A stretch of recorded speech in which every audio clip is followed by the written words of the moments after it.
అన్న రెండో దఫా మీరొచ్చిన తర్వాత, సార్. మీరప్పటికే పెళ్లి కోసం బయటకొచ్చారు. పెళ్లి సార్. చేసుకున్నారు. అవును సార్. అక్క ఎన్‌కౌంటర్‌లో చనిపోయిందా? అవును సార్. అవును. ఎలా జరిగిందన్న ఆ రోజు? ఆ రోజు నేను లేదు సార్. నేను లోకల్ ఆర్గనైజర్‌గా నాకు బాధ్యత ఇచ్చింది పార్టీ. నేను లోకల్‌గా ఉన్నా ఆ రోజు. వాళ్ళు ఈ సాంబశివుడు ఇప్పుడున్నాడు గదా! ఐలా. ఆ ఐలాను తర్వాత అక్కడ లోకల్ కమాండర్ చనిపోయిండాయన. హ్మ్. ఆ ఊరు సోమశిల. ఆ అబ్బాయి. వాళ్ళందరం ఒక దాదాపు ఒక 20 మంది వరకు ఉన్నారు వాళ్ళు. వాళ్ళ క్యాంపెయిన్‌లో భాగంగా ఒకరోజు ముందు వాళ్ళకును పోలీసులకును బాగా ఫుల్ ఫైట్ జరిగింది. ఈమె డిఫెన్స్ టీమ్ కమాండర్‌గా ఉన్నది మా భార్య. ఆమె ఆ టీమ్ తోటి 40 మంది టీమ్ తోటి వీరోచితంగా పోరాడి డిఫెన్స్ టీమ్‌గా ఉండి మెయిన్ దళాన్ని మొత్తం కూడా తప్పించడానికి ఉపయోగపడి ఒక రోజు మొత్తం కూడా పోరాడింది. పోరాడిన తర్వాత మళ్ళీ దళం కాంటాక్ట్‌కు నైట్ ఎళ్ళిపోయిండ్రు. కాంటాక్ట్‌లో కలిసిండ్రు. కలిసిన తర్వాత ఆ నైట్‌లోనే నీళ్ళు తెచ్చుకోవాలి ఆ రోజు. నీళ్ళ మీద కూడా నిఘా బాగుండేది. ఆ నీళ్ళ కోసం అని పొయ్యి వస్తున్న క్రమం లోపట బాటలో బండ్ల తోవల మాకు సెక్యూరిటీగా వచ్చినటువంటి ఇద్దరు మెంబర్సు సైడ్ పొట్టి నడుస్తుర్రు బాటపోటి. హ్మ్. సెంటర్‌లో ఈమె నడుస్తుంది బూట్లతోటి. అయితే పెంజర పాము మీద కాలు పెట్టింది సార్. తొక్కింది. ఓహ్! 2 క్యాన్‌లు పట్టుకొని వెయిట్. వెపన్ ఉంది భుజానికి. ఈ 2 క్యాన్‌లుంది చేతిలో. వెయిట్ మనిషి బాగా వెయిట్. అట్లాంటి వ్యక్తి ఇగ దాన్ని బాగా కసి మీద తొక్కినట్టయింది. తొక్కరంగా అది లేసి ఇక్కడ గరిచింది సార్ ఇగ. ఈడ పట్టింది ఈ నరాన్ని. పీకేసింది. పీకేసరికి నరం తెగేసేటట్టు పీకింది అది తక్కువగా. ఇక దాంతోటేందంటే ఆమె ఆ పాము కాటుకు గురైంది. గురైన తర్వాత ఆమెను వాళ్ళు క్యాన్‌లకి పెట్టేసి పక్కల అంటే ఇల్లంతా దగ్గరున్నది క్యాంప్ అంతా. ఆడికి ఎత్తుకపోయిర్రు.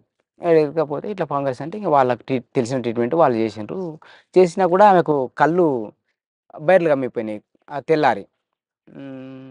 పొద్దుగాల మొత్తం 10, 11, 12 వరకు ఆమె పనిముట్ల మీదనే ఉండ్రు. వాళ్ళ దగ్గరకొచ్చినటువంటి పబ్లిక్ గూడా 6 మంది చెంచోళ్ళ పిల్లలే చనిపోయింది ఆమె వెంట. ఇద్దరు మహిళా కామ్రేడ్స్ దళం వెంట ఉన్నోళ్ళు. ఆ తర్వాత ఒక ముగ్గురో, నలుగురో చెంచోళ్ళ పిల్లలు ఇంటర్మీడియేట్ అమ్మాయిలు. వాళ్ళేదో లోకల్ వాళ్ళు రిక్రూట్ కావడానికో ఎందుకో ఇన్వాల్వ్ అయ్యిండ్రో ఎందుకో తెలవదు వాళ్ళు. వాళ్ళందరూ కూడా స్నానం చేపిద్దామని పక్కకు తీసుకుపోయి ఇట్లా దించిర్రు.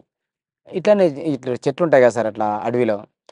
ఆళ్ళెప్పుడో వచ్చి బ్యాచ్ చెట్ల కింద కూర్చున్నారు. చాలామంది రౌండప్ చేసిర్రు. అయితే ఒకాయన ముందే ఒక అబ్బాయి ఏదో చెంచోళ్ళకు విత్తనాలు వ్యవసాయ విత్తనాల కోసం అని పైసలు 20,000 ఇచ్చి పంపించారు ఆ పిల్లాడిని. ఆ పిల్లాడు బ్యాచ్‌లకు చేతిలో పడ్డాడు. ఆ పిల్లాడు ఎక్కడున్నాడో చెప్పు, చెప్పకపోతే నేను ఇక్కడనే చంపేస్తా అని ఏదో బెదిరించుంటారు. ఇంక ఆయన సక్కగా తీసుకొని వచ్చిండు. వాళ్ళు రౌండ్ ఆఫ్ చేసేసారు. రౌండ్ ఆఫ్ చేసి ఓ దగ్గర వచ్చి కూర్చున్నారు. ఇక అటాక్ చేయడం కోసం సిద్ధంగా ఉన్నారు. ఆ టైంలో వీళ్ళు ఎదురుగా తీసుకుపోయి ఆడ దించిర్రు ఈమెను. అయ్యో! ఆ చెంచోళ్ళ పిల్లలు స్నానం చేపియాలని. అప్పటికే ట్రీట్మెంట్ అవన్నీ అయిపోయినాయి. జర కొంచెం ఆ తిండి, ఆ కార్యకలాపాలు అన్నీ అయిపోయినాయి. వాళ్ళు కొంచెం రెస్ట్ అయ్యే టైంలో నీళ్ళు కాగబెట్టిండ్రు ఆ పిల్లలు. స్నానానికని తీసుకపోయి అట్లా దించంగానే ఆమె, ఆమె వచ్చి ఇట్లా దించి వచ్చినటువంటి వాళ్ళు ఇట్లా లేసిర్రు. వాళ్ళందరికీ కాల్పులు జరిగినాయి. ఈమె కింద కూర్చోబెట్టారు కదా! లేవలేదు ఈమె. కాళ్ళు మొత్తం పని చేయకుండా అయిపోయినాయి. కళ్ళు మొత్తం పని చేయవు, కాళ్ళు మొత్తం పని చేయవు. ఆమె దగ్గర ఉన్నటువంటి నిరాయుధం చేసేసారు. ఆయుధంగా ఏం లేదు. ఇగ ఆమె అడ్డం పడిపోయింది. అడ్డం పడంగానే ఇగ అందులో అదే ఇది కింద పడిపోయిన వాళ్ళందరూ కొట్టుకుంటా భాగంగా ఈమెను కూడా కొట్టేసారు అట్లే. ఈమెను పడిపోయింది ఈమె కూడా అడ్డం పడిపోయింది.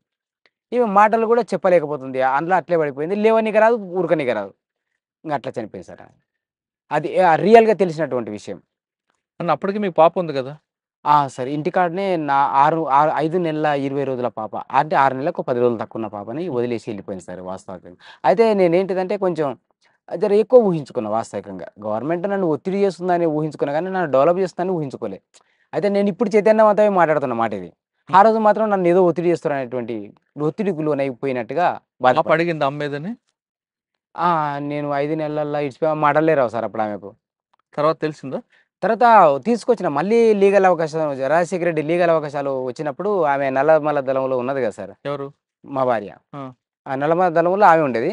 నేను లోకల్ కమాండర్‌గా నేనుండేది. ఆమె ఆ దళానికి డిప్యూటీ కమాండర్‌గా బాధ్యత వహించేది. నేను ఈ లోకల్ ఆర్గనైజర్‌గా నేను బాధ్యత వహించేది.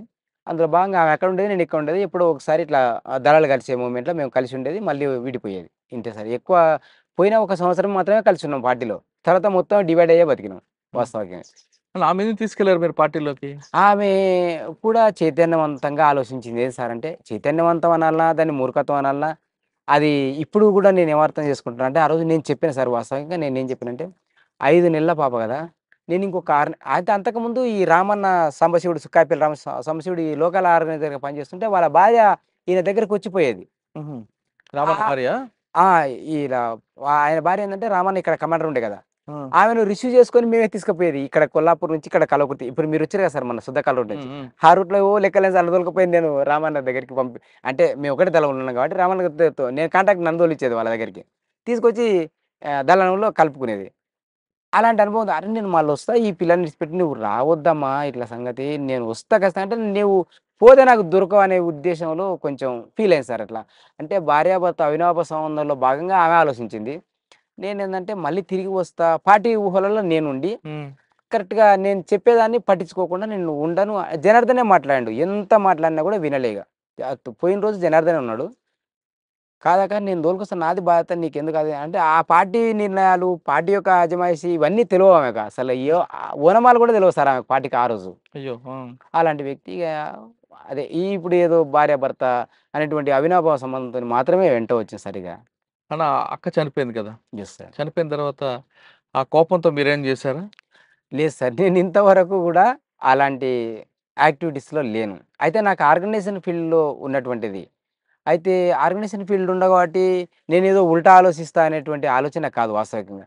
పార్టీ డిసిజన్‌లో భాగంగా వాళ్ళు అనేక క్యాంపెయిన్‌లలో భాగంగా వాళ్ళు ఎన్‌కౌంటర్స్ నా భార్యనే చనిపోలే కదా సార్ అందులో. టోటల్‌గా అందులో చనిపోయిన 9 మంది ఆ రోజు. 9 మందిలో భాగంగా ఆమె చనిపోయింది. ఎక్కడ జరిగిందప్పుడు? ఆ నల్లమల ఫారెస్ట్‌లో శ్రీశైలంకు నియర్ ఇదెల ఒడ్డున గుండాల. ఆహా! తాటిగుండాల అని దగ్గర ఏటికి ఒక కిలోమీటర్ అంతే. ఇట్లా ఎక్కి వస్తే కిలోమీటర్ గూడా ఉండదు. అచ్చా! ఒక హాఫ్ అన్ అవర్‌తో కరెక్ట్‌గా. అక్కడ వాళ్ళు చనిపోయింది. అన్న ఆ టైముల్లో మీ మీద ఒక ఆరోపణ ఉంది. సార్. ఐపీఎస్ అధికారి ఆ! కృష్ణ పరదేశి నాయుడు దీంట్లో మీరున్నారని. లేదు సార్. అయితే అప్పుడు ఎందుకు చంపిరో తెలవదు వాస్తవికంగా. ఎవరు చంపిరో గూడా తెలవదు. అయితే నేను లోకలు 92, 93లో మీరు చెప్పేటటువంటి విషయం. అయితే నేను ఈ లోకల్ సభ్యుడిని ఇండ్ల. వీళ్ళు ఎప్పుడేం చెప్తారో, ఎక్కడ పోవాలో నాకే తెలవదు ఆ రోజు. అలాంటిది అంత పెద్ద ఊహలకెళ్ళిపోయి దాంట్లో నేను ఆహ్, ఆహ్, ఈ దళానికి సంబంధమే లేదు. ఇటు క్యాంపెయిన్‌లో. సోమశిల దగ్గర జరిగిన పరదేశి నాయుడు దీంట్లో మీరు లేరా? అహా! లేదు. అయితే పార్టీలో ఉండ నేను. పార్టీలో ఉండగానే ఆ సంఘటనలో లేరు. ఆ సంఘటన అక్కడ ఏరియానే తెలవదు నాకింతవరకు. హ్మ్. జనార్దన్ ఇట్లకెళ్ళి తిరిగి కలవకుర్తిలో ఒక 2, 3 సంవత్సరాలు తిరిగి ఇక్కడ ఏరియా తెలుసు. ఆయన లోకల్ ఇది కొల్లాపూర్ ఏరియా. హ్మ్. విపనగల్ అంటే ఏరియా. మీరు అటువైపు వెళ్ళలేదు. అసలు ఇంతవరకు అక్కడ వెళ్ళనే లేదు. మరెందుకొచ్చి మీ పేరు?